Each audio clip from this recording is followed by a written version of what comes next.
Hello, this is Chef John from foodwishes.com with sweet and sour tamarind-glazed lamb chops. That's right, this super simple glaze is perfect for lamb, whether you're doing it for a special Easter feast or whether you're looking for summer grilling ideas. But the recipe is only the second most important thing here. Right, the more important purpose is to remind you about that broiler in your oven and hopefully demonstrate why you should be using it more. Especially when you feel like grilling, but the weather's not cooperating. And to get started, the first thing we'll do is mix up this very simple marinade, which begins with the star of the show, a couple spoons of tamarind paste, which is slightly sweet and extremely tart. And while a lot of people think this is some kind of tropical citrus, it's actually, believe it or not, a legume. And no, it's not hard to find. It's in the same aisle with all the Asian products. And then to balance the flavors, we're also going to add some brown sugar, as well as a few cloves of finely minced or crushed garlic, plus a little splash of Asian fish sauce, which as you know smells like hell, but tastes like heaven. We will also do a little bit of ground cinnamon, as well as some ground cloves, followed by some freshly ground black pepper, and its good friend kosher salt. And then one of the secret ingredients, a small but important addition of finely crushed fennel seeds, which I do in a mortar, but you can just crush those with the flat of a knife. And then we'll finish up with the juice of a freshly squeezed lime. Plus, last but not least, a generous squirt of sriracha hot sauce, which you have to twist open before you can use. And that's it. We'll simply take a whisk and give this a mix. And in case you're wondering, yes, we did add a lot of the same spices that are found in something called 5-spice powder.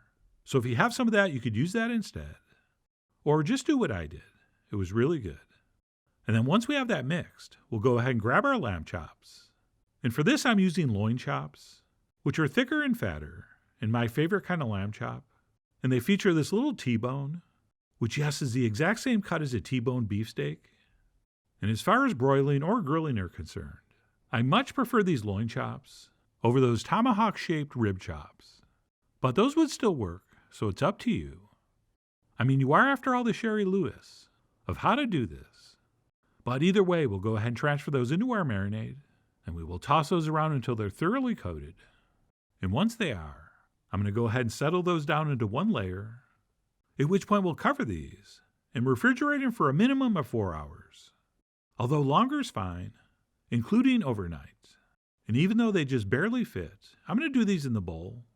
But if you wanted, you could transfer these into a zip-top bag and then squeeze out all the air and do it that way too. And as usual, while those are marinating, if you wanted to give them a toss and a turn, that would be fine. That's never a bad idea. But anyway, we'll pop those in the fridge.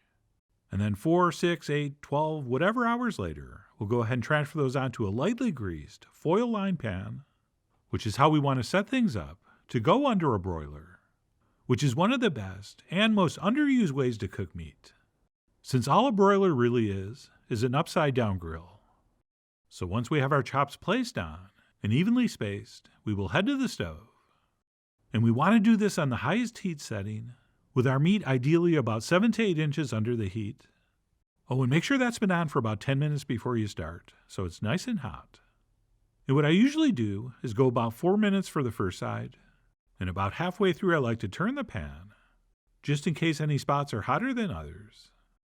All right, so I gave that a spin about halfway through, and let it cook another 2 minutes, at which point I went ahead and flipped these over, and then gave the other side 4 minutes as well. Again, turning the pan after about 2 minutes. And for chops this size, after about 4 minutes per side, we're probably going to have something that's about medium rare, maybe just under. But where I want these to be is somewhere between medium rare and medium, or maybe a hair closer to medium.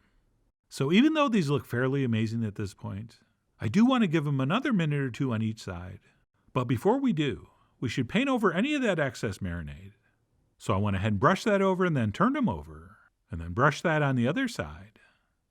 Except funny story, that's not exactly what happened. Right after flipping the first two, I turned off the camera to change the angle, and I got distracted by a bobcat. Right, Michelle noticed it, so I had to run to the window to take a look, because that's what you do when you see a bobcat. Except when I came back to resume work, I forgot I hadn't flipped over the rest, and I just started brushing that marinade on. So the point is, Chef John has bobcats.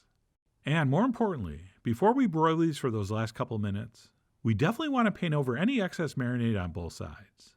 So that's what I did, and I gave those another couple minutes, at which point they look like this. And even though I didn't use a thermometer, I could tell by feeling they were perfect.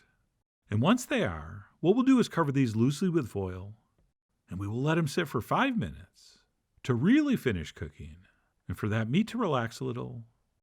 And that's it. I went ahead and pulled off the foil and double-checked with the old poka-poka. And they felt perfect. Oh, and if everything goes according to plan, you should have a nice amount of accumulated juices in the pan, which we can spoon over once these are plated up. So that's our next step. We'll go ahead and transfer these onto a serving platter, and we will spoon over that magnificent sweet and sour tamarind sauce. And then as far as garnishing goes, I decided to do some little adorable lime wedges, as well as some finely diced red onions and scallions, which I tossed with a little bit of fresh mint, an herb that is never not great with lamb. Okay, when we're dealing with rich, fatty, sweet and sour meat, I always go in the direction of cold and crisp and bracing to contrast that richness underneath. So while it did cover up some of that surface beauty, I did not regret my choice, or the last little squirt of sriracha I decided to squeeze over the top, since the only thing I like better than sweet and sour is spicy sweet and sour. And that's it. I grabbed a fork and knife and dug in. Since I had no appropriate side dishes ready, I'm going to have to eat this right off the platter like a savage. And that, my friends, was insanely delicious. All right, pardon the cliche, but this is, in every sense of the word, a flavor bomb. All right, there is just so much going on, but it is never too much. And I tried a very similar marinade for grilled chicken one time, and I didn't care for it that much. But with the richer, gamier lamb, I think this tamarind-glazed is an absolutely perfect pairing. But like I said in the intro, as much as I love the recipe, the more important takeaway is to not forget to use your broiler when you're thinking about cooking meat. All right, we've all planned to grill steaks or chops outside, only to have the atmospheric conditions change, and all of a sudden it's raining or snowing. Okay, it's exactly those scenarios where you save the day, and you say, you know what?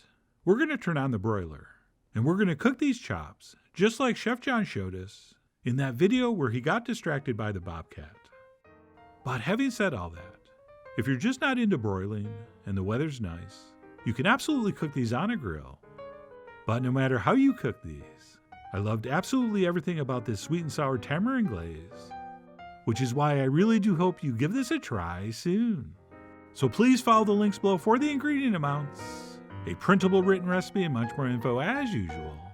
And as always, enjoy.